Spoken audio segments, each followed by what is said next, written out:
It's nice to be back. We are sort of doing this as a bit of an interim. We feel We're bad. semi-back, yeah. That's right. We feel bad that we've done no content for ages, so we thought we'd do a quick special. We have been talking at length about what we're going to do with the podcast, and we have plans, don't we, Celine? Exciting plans, Exciting new plans. yes. I think we can let them know that we're veering off to different territory. I think I've warmed up to letting them know that now. Okay, cool. Okay, so we've talked about cults for the last sort of 2.5 years, but we didn't start off as a kind of primary cult podcast. So we're exploring a few other avenues as well. Not to say that we'll never talk about cults or coercive control or religion and these sorts of things ever again, but I think we want to just spread our wings a little bit. So that's coming up. But in the meantime, I think a really interesting topic to talk about is what we are going to do today. So what is that, Celine? I'll let you introduce it. So we're going to talk about Dune, specifically. Obviously, the Dune Part 2 has recently come out in cinemas. I think it's out now. I think you can just watch it at home, as we did recently. That's right. You can buy it at slightly elevated prices, but yes, you can download it now and watch it in your own room. So if you've not seen Dune, or you don't like it, then or you've not read Dune, stay with us though, because actually one of the things that's really interesting about Dune as a story is that it covers so many really interesting things, and we're going to talk about those things as well. So Dune is going to just be a way of discussing those issues. Are there going to be spoilers in this podcast? I mean, yes, up to a point. I'm not going to make any attempts to not spoil it. I'm just going to say that at the offset. It's not for the purpose of ruining it for anyone, but I think for the purpose of having any sort of meaningful conversation. The story's been around for so long. I feel like most people who've got any interest in the story will have some knowledge of it, and we're going to dig into it in quite a big way. It's not the sort of thing though that it's not like it got a massive twist or anything. It's not like what's going to happen next. It's just a big space opera really, with lots and lots of really interesting topics in it. So we're gonna look at it. It's very relevant to cults and high control, but it encompasses so much more as well. Let's get into it. And the other thing I wanted to say about this, which is relevant to our father and daughter sort of dynamic on the podcast, is that one of the most wonderful things about being a dad is that you can share with your children some of the things that you love. And I read Dune when you were just a little girl. And then as you start to grow up, I talk about it. And then we watch the miniseries on TV, which I think is actually quite a good miniseries, and that got you interested in the story. So it's now a shared love that we have of this story, and we talk about it together. So should we get into Dune territory? All right. So what I was going to suggest, Celine, was that I do a little quick explainer of the plot. And I've written a few things down to help me remember, just a sort of 5-minute explainer, and that'll get us into all the different topics, because there's so many topics. It is so big. But I thought if I just do that quickly, and then we can get into what all these things mean. Is that okay? Is that a good idea? Yeah, I think a mini explainer, because you could do this in an Odyssey huge, kind of way, but snappy as possible. All right, okay, here goes then, snappy. If I get boring, then just interrupt. Okay, so we're thousands of years into the future of humanity. There's no aliens in this world, in this universe. It's just human beings, but human beings span the entire galaxy. There are no advanced computers, thanks to laws against thinking machines. That's due to the fact that artificial intelligence took over the world and enslaved humankind. This happens before the story of Dune. So this is like the backdrop, if you like. But it explains why certain things are happening, like you have these people who are called mentats, and they are like human computers. They're able to calculate all sorts of different scenarios. So all the empires have their own mentat and so on. So it just sort of explains some of the things in the world. It's a feudal society based around great houses. They all pay allegiance to the emperor, who's from House Carino. And then there's House Atreides. They're the sort of we identify with these. I suppose the goodies, if you like, although that's quite a complicated thing. And then there's House Harkonnen or Harkonnen, who are the vile baddies, if you like, and they're also a great house. We've also got this planet called Arrakis, and part of the story is that Duke Atreides from this great family is told he's got to go to Arrakis, this desert planet, to look after the spice production and spice collecting. This spice is very, very important. It's the only place in the universe that you can find this thing called spice, and it's what enables navigators to fly these faster than light ships without banging into things. So without spice, there is no intergalactic space travel. So, everything's dependent upon it. There is this great saying in the book, the spice must flow. So we're then introduced to Paul. Paul is a young man who is the son of Leto Atreides. He's the heir to the Atreides house. He has to leave his home on Caladan, a beautiful watery planet, and go to Arrakis with his father and his mother, Jessica. And that's their job, to collect this spice. Jessica's interesting. She's a woman who is not the wife of the Duke, but she is like his common law wife, I suppose. She's called a concubine, but she can never marry him because he has to be available for political marriages. Jessica is also a Bene Gesserit. Bene Gesserits they look like nuns, but they're not nuns. But they're like political intrigue, and they make sure that things happen according to their plan. And they are obsessed with a 1,000 years project of genetic breeding to produce this thing called the Kwisatz Haderach. And this Kwisatz Haderach is somebody that's going to essentially like a messiah type character who's going to see the past and the future and lead us through. We find out that this move to Arrakis is actually a trap hatched by the Emperor and House Harkonnen and others. And unfortunately, the Duke gets killed. Basically, what happens then is that Paul and his mother they escape to the desert, and the indigenous people of the land are called the Fremen. They take these two people in.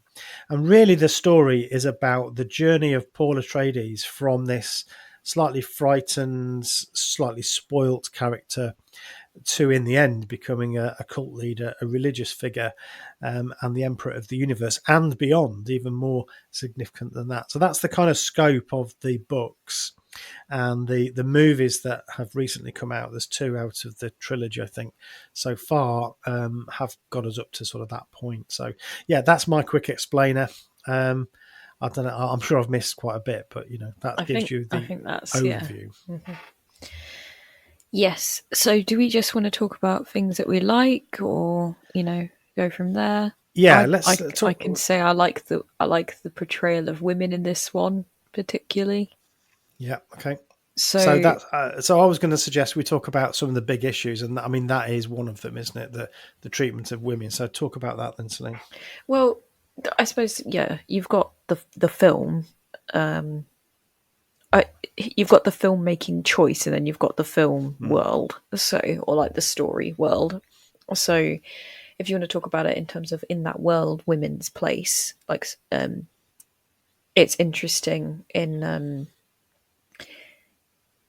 I think in the book, though you've read it and I've not, but I've heard that it's specified that the women are considered equals in terms of they both, men and women fight. They're both considered capable and, important in the siege and so on. The women in the noble arena are maybe not considered so equal, though they do have incredible power and clout. They just do it in, I guess, that more what sort of medieval power kind of way that you might be used to seeing in shows like The Tudors and Game of Thrones, where it's all plans within plans and plots and things like that, because they can't necessarily hold power in the same way. I think that's kind of alluded to by Jessica saying that she chose to give the Duke a son, even though she shouldn't have. And I assume that's because having a son is more powerful as an heir than having a daughter. So that sounds like quite a patriarchal system. So it's not like I like the portrayal of women because it's a matriarch or an equalitarian sort of an equality landscape. The reason I like the portrayal of women from a filmmaking perspective is just because they're far more interesting than actually the miniseries. So I really liked the miniseries, sort of at the time, and still retrospectively, I enjoyed it. Though it'd be really hard to go back to it now, I think, because it was this show. The movie is so good, but well, the most recent films are so good. But the yeah, now looking back in it, my brain can see that the women were a bit more bland, a bit more 2D, in the way that I guess Cheney in the new films, although she still is the love interest of our main character, Paul, our titular character, she is not only that. There is much more to her. There's depth to her character, whereas I think now looking back, I didn't really get that from Cheney in the miniseries. I don't know from the book how that kind of felt, if she felt like she had depth or not. Yeah, I mean, from my perspective, it's a long time since I read the book, so there's multiple books, but it's over 10 years ago since I read those books, so it's hard for me to remember the details. But I do think what you have in the Fremen community, so this is the indigenous people of Arrakis, they are much more equal in terms of roles. So there is very little difference really in terms of the women and the men. They all fight, they all do the sandworm riding, and so on, as far as I can see. So they are both sexes are considered equal, I think, in that. But within the great houses, this is a very traditional feudal system. So yeah, all the leaders are all male. They're dukes and emperors, and so I think that's a very yeah, as you said, very much Game of Thrones sort of Tudors type situation. But I think part of the genius of the book is that you have this group of women called the Bene Gesserit, who have this ability to. First of all, they have special powers, so they've learned to control their own bodies in ways that we could not even imagine. So they can decide what sex their babies are going to be, and they can choose all sorts of things like that. But they have this breeding program that is spanning thousands of years, because they're trying to get this person. Now, this person that they're trying to breed, this Kwisatz Haderach, is a male. So although traditionally it's only women that can do this rite of passage, which enables them to go into the past, it's believed that there is a male that at some point in the future will be able to do that, and that's what they're breeding for. What happens is Jessica, who's one of these Bene Gesserit, she disobeys, and instead of producing a daughter, as you said, she produces a son. Now the plan was for her to produce a daughter, and for that daughter to marry somebody in another great house to produce another child, and that child was to be this Kwisatz Haderach. So there's something here around, I think, a single woman making a choice about her own. Making her own choices about her own child and what she wanted to do, which I think is quite interesting. So this is this is rebellion in a very, very intimate and very specific way, going against her orders that she had. Yeah, interesting. There was so cinema therapy that they so it's like a therapist and a movie maker guy talk about films and shows and stuff, and one of them was Dune recently, and they were talking about Jessica and her, so the mother, and her relationship with Paul, and because he's a family therapist, so talking about it from that point of view, Okay. which is quite interesting. But how that damages their relationship as well in the way that in the way they kind of compare it to real life, because these are all sci-fi kind of conversations, but the real life comparison being like parents wanting their children to be a particular thing or be a particular way, because for a lot of the film, for a lot of both the films, he's very either on a swinging scale of reticent to fully like outraged that he has to be this thing that his mother's decided he's going to be, and that he feels trapped by her choices and her desires to be the mother of this sort of great figure, because that's how he kind of sees it. You know, she will sometimes say it was to give your father a son, but you know, why couldn't he have been the the second child, or whatever. She made a choice. I think the other thing that was pointed out in that video was that she's when he has an outburst with her and shouts at her, she's sad that he's sad, but she doesn't necessarily look like she wouldn't do it again. Yeah. Yeah. Because she continues to push him in that direction after that incident, where she obviously, like I say, she is sad that he's sad, but she also would Yeah. do it again. And I think that leads us on to one of the key stories or the key themes in this is this fighting against destiny.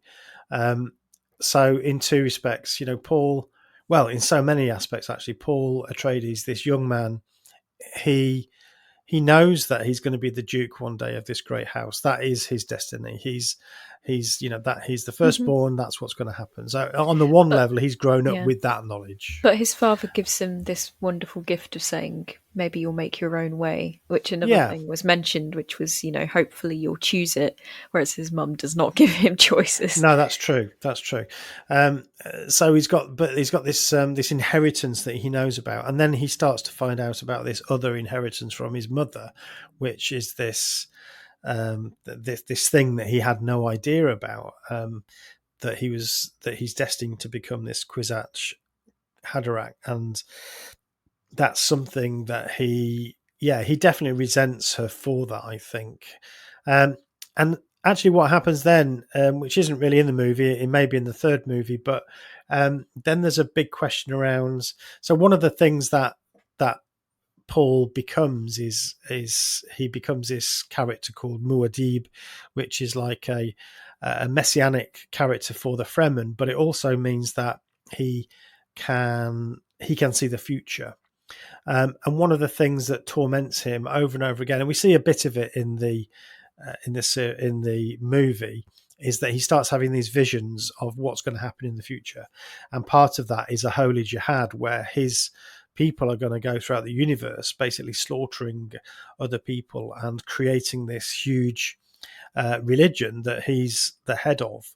And he sees all this as the future. And one of the big problems for him is this question of, can he do anything about it? He looks into the future and he sees himself as a monster, as this character who's responsible for billions of people dying. But he feels like he can't do anything about it. He's trapped by his own destiny, by his own future. So the whole question of free will and being born into something, being born to do something, that's a massive part of this story. He's trapped by his own knowledge about what he is to become. So it's fascinating and actually really tormenting for him. Mm. I think he tries to avoid it by physically not going places and things like that. Um, but yeah, it Yeah, and there's I suppose there's an old trope in a way is that when you're like that for a while you might decide I'm going to try and do everything I can to fight against it, but in the end he realizes this is his destiny, and he becomes that he didn't really want to become. So yeah, and again, we've not seen all of this yet in the second movie, but it'd be interesting to see how they take that and how far they go with that. Because then, obviously, in the books, there's then another generation. He has a son and a daughter, and so the next generation is also trapped in this same uh, terrible knowledge of what's going to happen, and this great weight that is then on his shoulders. What other themes are you interested in the film? Yes, Because like I've I got a said. bit of a list myself, but what have you got? So yeah, like I said, I really enjoyed. Um, yeah, the female characters are one of the things that really sticks out. Also, Mm. Irulan, I think was done much better this time. Justice for Irulan. But as in, again, I didn't before. I just didn't like her. I just thought she was just a nasty woman, and So that who was is Irulan? basically Just let people know who he yeah. is. So Irulan is the emperor's daughter, so she's a Mm. princess. So effectively, she's a very useful piece on the chessboard.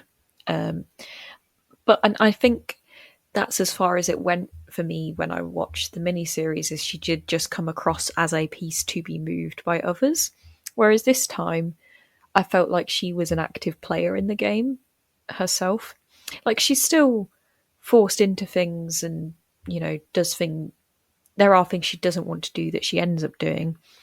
Um, like I don't think she probably revels in marrying Paul after he's covered in blood and she's watched him murder someone on the floor twice, I think. Yeah, but she does sort of take the choice. She says, "I'll I will marry you. Spare my father." And she's very So yeah, and so this and is before that as well, she says to the Reverend Mother, "I'm ready." Basically, mm. she's already mentally prepared even before that moment.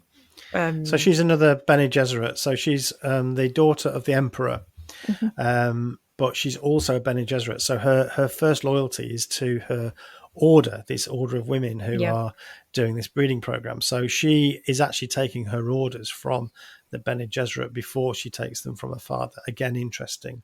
Hmm. Yeah, she's a very interesting character.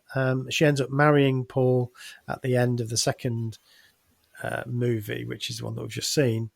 And despite the fact that he loves Cheney or And Charney, she's very um, obviously aware of that, you yeah, know. absolutely. But this is the political necessity that happens with these big houses. It's understood that inter-house marriage is basically the way that you keep the peace, Hmm. which I think is again quite interesting and massive sacrifice, I guess, for many of the characters in that. And again, that's very you can see where you'd get these ideas from. This is how Yeah. this is how the world used to tick when Mm, it was also ruled by great houses. Obviously there are that's still right. royalty, but not in the way it was. So yeah. Absolutely. So when I read the book first, actually, if somebody was to say to me, "What is this book actually about?" I would have said, and I did say, I think it's about drug addiction. Hmm. So it's not everybody's opinion, but I think Is this. it still your opinion? Well, I think it's one of the main themes actually, but obviously it's much bigger than just the single one. But actually, if you think about the drug spice, so spice melange is this substance that's found on planet Arrakis and only Arrakis.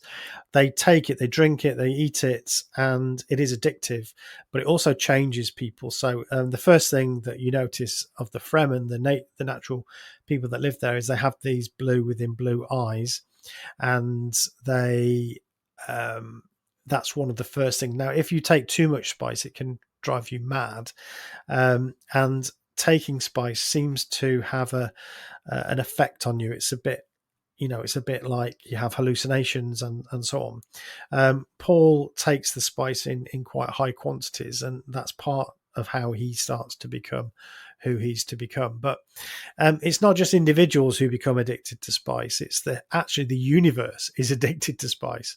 It's, the universe will do anything to make sure everybody in the universe knows that spice it must flow. So you have to collect spice, because without it, intergalactic commerce ends, and you're back to isolated planets again, just like in the primitive times like we are now. So the whole universe is addicted to this stuff, this powder, this spice melange. So I think it's quite interesting, and people go to any lengths. These great houses will go to any lengths to make sure that the spice continues to flow. They are addicted to this substance. And I think so. I think there's definitely a metaphor there for me Yeah. around addiction.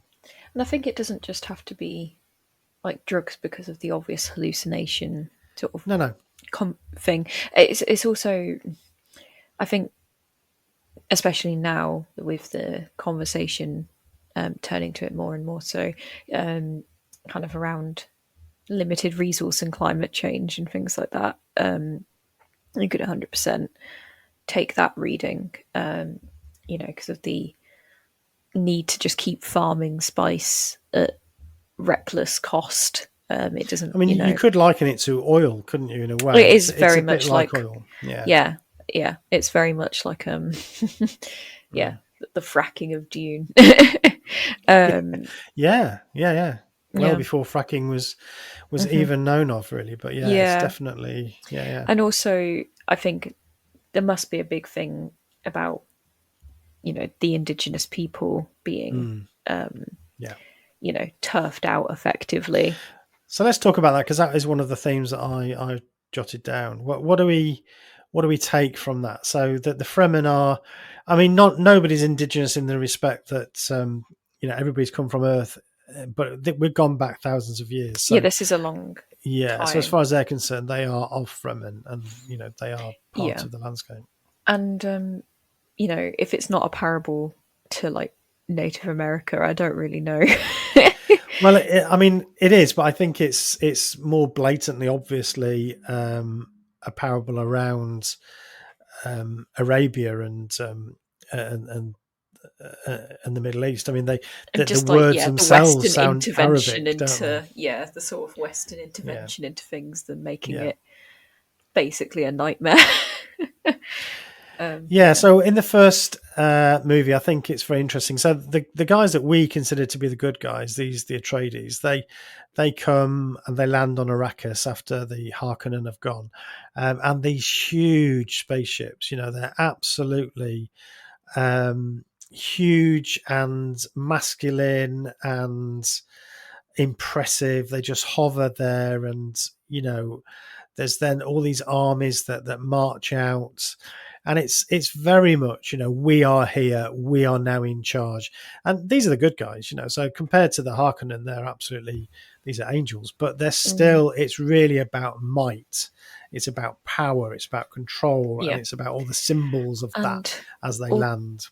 and although you don't know it yet, in the second film it is revealed that our leading character is the grandson of the baddies, because they don't Yeah. know their kind of they didn't know their maternal line, because that's the way it's designed, is that you don't know. But he finds this out, and I think knowing that information then adds to the fact that they are the same. Do you know what I mean? Hmm. They are the same. They're Yeah. still the, if we're making a direct comparison, they're all still the West invading. Like it's all still, yeah, these sort of elite coming in and Yeah. imposing. I mean, they're the same in that respect. I think, I think it'd be wrong to equate them entirely. So, that the Harkonnen are absolutely Yeah, they are awful. horrific. They're called vile So, Harkonnen. they love to inflict pain Hmm. on each other, But and they have I these suppose, slaves that they yeah, just love to, and inflict pain upon it. but I They suppose are the absolutely way vile. the way that I'm seeing them as the same is just, it's that sort of you know believing that they should be the Hmm. stewards of Yeah. this spice and that they have a right Born to to it. rule. Yeah, Yeah. yeah. So I think that's the thing that's kind of the same. The way they do it and the methods of it are different. Yeah. And you might even say that the Duke Leto was, he really believed in the Fremen and their power, but he still wanted to harness it and use it for his own ends. Absolutely. Desert So power, as he said. Yeah. yeah, exactly, and not to rise them up, but No. to rise They're a himself. means to an end, aren't they? Uh-huh. Which probably is a good time to, probably my favourite and most the most fascinating bit is the way that particularly the Bene Gesserits use religion and religious ideas to control Yeah, they these plant. people. Yeah. I think it was interesting in that I didn't realize before, but that they pre-lay the groundwork on all the That's right. planets with all of the Yeah. peoples, such that if they ever find themselves in a situation that is, should we call it bumpy, they can Yeah. use those That's right. sort of fables and things to their advantage. So, and there's lots of different stories. The one that happens to fit them is that there's basically, a Bene Gesserit woman with her son that will be the messianic figure. I'm sure there's other Yeah. ones if she had a Yeah. daughter, and I'm sure there's other Mm. ones if she was on her own, and so on and so on. Stories upon Yeah. stories. But the one that fits is this one, and it's the one that she That's right. encourages and fans the flames for. That's right. And so they all see him as this person that's going to But not all. be their savior. Well, that's right, and that's something we said about this version of Dune compared to the miniseries. We keep talking about the miniseries. If you haven't seen that, I'll put a link on the show notes. There's a 3-part miniseries. Obviously, it's much lower budget, but it's got some good It's still good. It's actors just in it, and this is it's well so done. good. Yeah, compared to this, it's a bit amateurish. But we haven't talked about David Lynch's version We of won't. Dune, and that's all we're going to say about it. Yeah, so we won't bother with that one. But yeah, there's definitely. I think it's very interesting to see the manipulation of these people.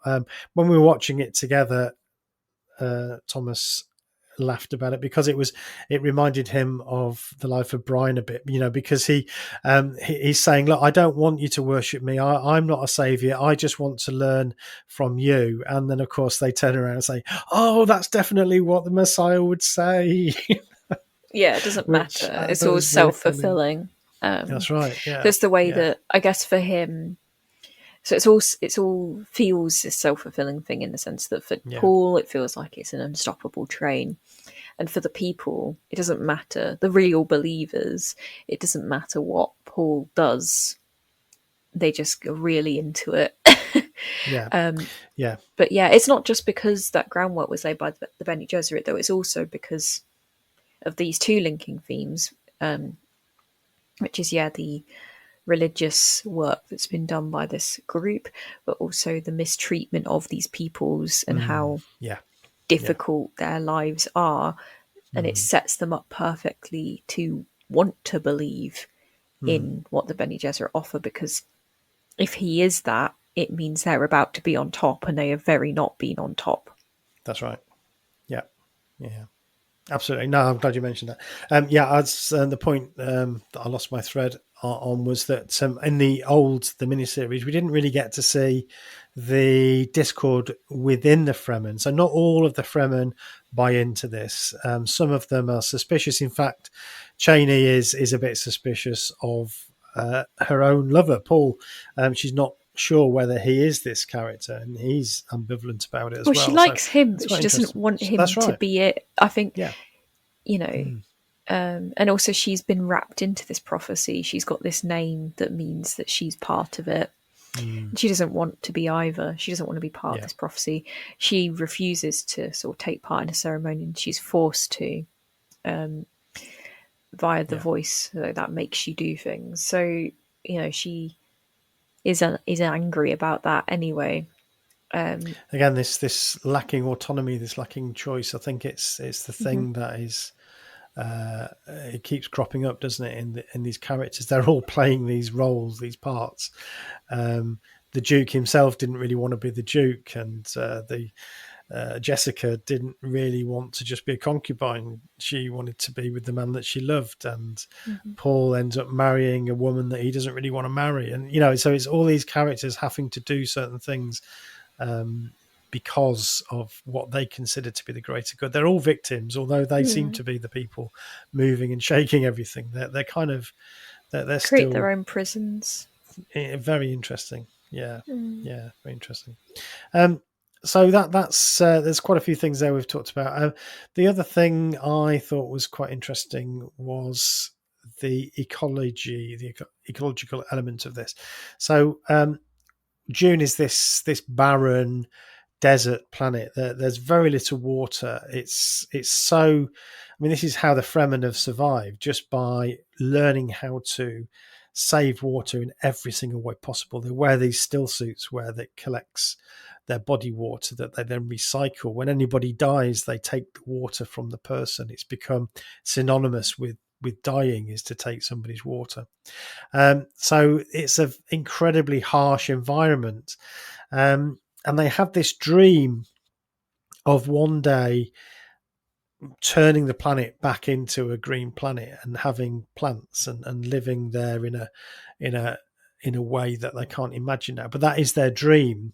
And it's quite interesting because they love the planet as it is. They love the desert. They love the sandworms, which is only can exist in that sort of ecology. And yet they want the water, they want the greenery as well. It's like, you can't have everything, and it's very difficult for them to sort of know what they want. But certainly this is an ecological disaster of a planet, but it has this thing called spice that people can collect. Yeah. And I think with the technology they have, like terraforming could be done, but obviously it won't be done, because even if you did it just to a small portion, that would reduce spice production. That's right. Yeah, just less terrain for the worm. So yeah, it's very interesting, and it's something that I guess they think Paul will give them. Not sure how far it will go in this trilogy, but the future of Dune in the books that come after Dune, the future is that it will become a green paradise again, and yet that becomes the thing that actually they don't want anymore because it's not the real Dune. So it's quite an interesting dilemma. That again, be careful of what you wish for, I guess. Okay, so I guess we're pretty close to the end. The other thing I did note down were relationships. So something we perhaps don't talk about all that much are male relationships. So you see quite a few quite warm male relationships, particularly between Paul. So obviously he's got a reasonably good relationship with his father, but he has a lovely friendship with Duncan Idaho, who is a bit older than him. He's like a big brother type character, but he's his hero, so he sees him as a bit of a hero. And then there's an older character called Gurney, who is played by Josh Brolin in the film, one of my favorite actors. And I just love the way that relationship develops, so real respectful, lots of love and care. And that's something you don't always see actually in literature and in film, are healthy, respectful relationships between males. And I think that's something that is quite nice to see. And I think they do quite a good job of that. The book reflects that as well, actually. I think they just do well. I think that's why I liked the female characters, in that they just don't blanket do archetypes. They are real people with real sort of character to them, and that just means you get better relationships between the male characters and their relationships, but also more interesting female characters as well. So just a good. So we haven't talked about the Harkonnen very much. What's your analysis of them as a set of characters? What should we think finish about on the Harkonnen? What terrible things. So the Harkonnen, well, they're just awful, aren't they? They're just they are just the ultimate sort of like cartoon baddies, aren't they? Yeah, well, yes, but also as in you can imagine that if they were around when, or if in this world, survival of the fittest, that they'd be really into that. Do you know what I mean? Those really creepy survival of the fittest people that use it about people. I feel like social Darwinism. We talked about that on one of our very first episodes. Yeah, I feel like they'd be really into social Darwinism because he basically does it in that he, puts his, I don't know, it's his nephew, but his heir into the ring in a very dangerous situation where he might die, just because he needs to prove himself before he'll allow him this gift of running Arrakis. And they're all like that. They're all, well, they're all horrible, sort of trying to kill each other. They're like the microcosm, I suppose, of the problems with that world, but they do it in their own. They, they do it within their own grounds, even. Yeah, just horrendous, really. Yeah, so they're not really three dimensional characters much. I mean, you have Fade, who's the one that, as you say, is the heir. He's a bit more intelligent, but he's still brutal, and he Yeah, just takes he's pleasure more. in Yeah, the death of others. But I think he's more 3D as a character in this one, in the sense that because the mm, Bene Gesserit are talking about him, because they're trying to work out what makes him tick. yeah, yeah, And you know how what the Reverend Mother says, effectively she didn't go because he'd probably kill her because he's got mummy issues. Um, yes, yeah, so that's something that's mentioned. They don't necessarily go into it, but it kind of makes a lot of sense mm, that there's not a very mm, maternal presence in that space. It's a very it's not a paternal space either. It's just a nasty space. But you know what I mean? There's none of that kind of maternal care. So that was an mm, interesting thing. And also, yeah, that his big levers, what was it, like humiliation and and mm, something else I can't remember. But basically, yeah, he's really desperate to prove himself and be like, I'm that guy. He mm. feels like he'd be like a really horrible businessman or something, you know. He's definitely a Cutthroat. psychopath. He's Yeah, gonna like yeah. he's gonna ruin you in stocks. I don't know. Yeah, and interestingly, the prequel books, I think it was the ones that were written by Frank Herbert's son, which not everybody appreciates, so they're not always considered canon, but they're supposed to be written using notes from Frank Herbert's original works and stuff he never got around to writing. But the idea is that the progenitors of the Atreides and the Harkonnen were actually best friends, and that's how they started. They were friends, and obviously over history things have gone bad. But yeah, I need to revisit them again. It's such a long time since I read the books, and I really There's did some really enjoy it. nice additions now as well, because Mm, I don't know if yours have yeah. made it through being in the loft, I mean, but they're just paperback. I mean, some of them are still in the loft, I think, probably that's what I mean. I don't know if I've perished made by it. now. Yeah, Yeah. Yeah. but there's some really lovely additions. Yeah. Oh, Cool. All right. Well, I reckon we've exhausted Dune for I now. think that's fine. Yeah. Let's leave it there. Well, thank you, Celine. I enjoyed that little chat about Dune. I hope you've enjoyed that as a special, everybody. We will be back shortly. We do want to talk about the plans that we've got, but we just want to make sure we know exactly what we're going to do. So we'll be back soon. Thank you very much for listening, and bye for now. Bye. Bye.